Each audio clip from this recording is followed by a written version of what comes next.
The cleansing of the land was a judgment on the sin and the wickedness of the Canaanites, but it was also born from God's desire to protect his people Israel, to protect them from the corrupting influence of the Canaanite people, especially through intermarriage. He knew that if the Canaanites were left in the land, it would lead his people to be tempted to follow the idolatrous practices of those surrounding them.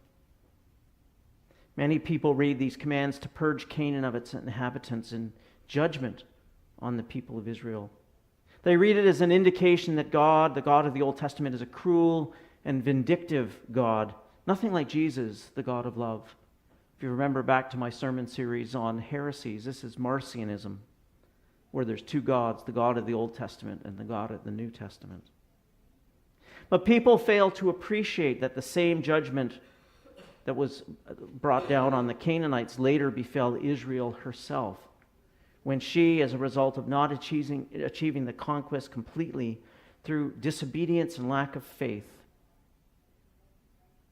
did follow the same practices of the Canaanites. As God used Israel as an agent of judgment on the Canaanites, he also used the Assyrians and the Babylonians as judgment on Israel in Judah. But this was after centuries and centuries of warnings on both accounts.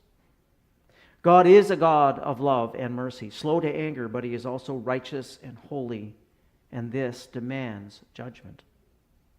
Indeed, if you look at the basic nature of the sins of the Canaanites and later Israel and Judah, by not following God, they lacked seeing the image of God in others.